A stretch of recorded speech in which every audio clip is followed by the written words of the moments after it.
Hello everybody and welcome on my journey to watch 500 films in 1 year. The next 4 films I watched were all of the movies in the Critters franchise. Critters is about a race of small furry aliens who make lunch out of the locals in an isolated American farming town. Critters 2 sees a batch of unhatched critter eggs being mistaken for Easter eggs by the inhabitants of Grover's Bend. And before long the ferocious furballs are on the rampage again. Critters 3 follows the tiny furball aliens that will eat anything or anyone as they set their sights on a Los Angeles apartment building. Critters 4 looks forward into the near future and focuses on what happens after the critters wake up in a space station from a cryogenically frozen state.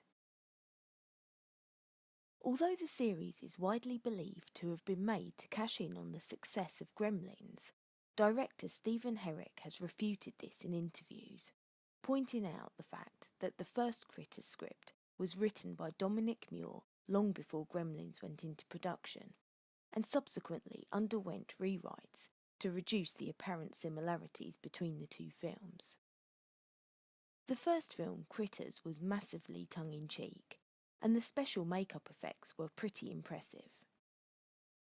You have to wait a good half an hour before you see the vicious but arguably cute balls of Spikes and Fur, but this allowed for a scene to be set and the main characters to be introduced.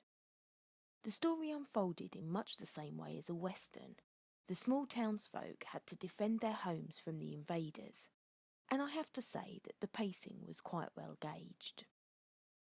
Critters 2 saw many of the same actors reprise their roles, and it was fun to see yet more creatively rendered aliens.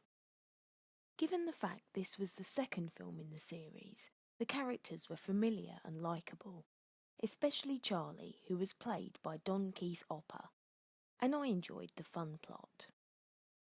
Critters 3 was the film debut of none other than Leonardo DiCaprio, and the movie was actually shot back-to-back with Critters 4.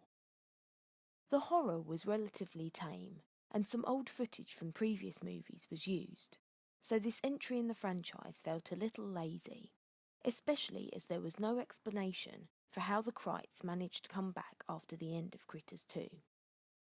Critters 4 was the archetypical chapter set in space, a cross of genres that rarely works, and sadly the screen time for the Krites was diluted even more than the previous movie.